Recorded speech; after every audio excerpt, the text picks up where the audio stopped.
विषय मी इयत्ता 8वी शिकतो.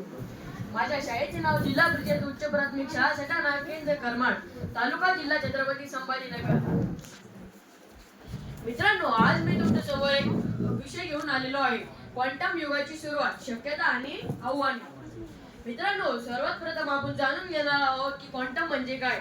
क्वांटम म्हणजे विज्ञान आणि तंत्रज्ञानातील एक नवीन पर्व, जिथे आपण अतिशय सूक्ष्म कणांवर चालणाऱ्या क्वांटम भौतिकशास्त्राच्या नियमांचा वापर करून अत्यंत वेगवान संगणक, सुरक्षित संदेश व्यवस्था आणि आधुनिक औषधे तयार करू शकतो.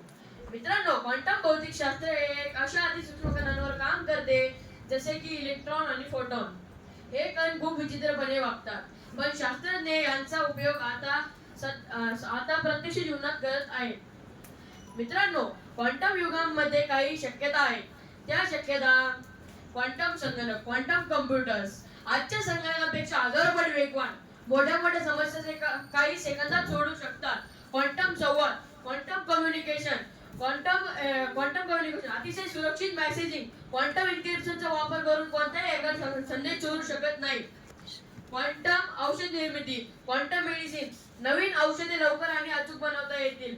हवामान आणि अंतराळ याबद्दल क्वांटम सेन्सरमुळे आपल्याला अधिक आणि अचूक माहिती मिळू शकते. छोट्या गोष्टी मोठ्या शक्यता.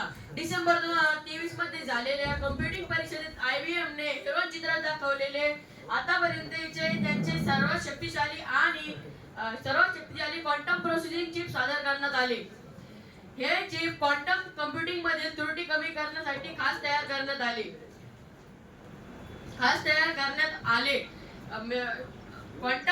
क्वांटम युगामध्ये काही आव्हाने पण आहेत. ते काय आहे? महाग तंत्रज्ञान. क्वांटम संगणक तयार करण्यासाठी खूप थंड तापमान आणि विशेष साहित्य लागते. हे साहित्य खूप महाग असतं. कठीण समजणे. क्वांटमचे नियम खूप कठीण आहेत. काही वेळा शास्त्रज्ञांनाही ते समजायला वेळ लागतो. सायबर सुरक्षित धोका.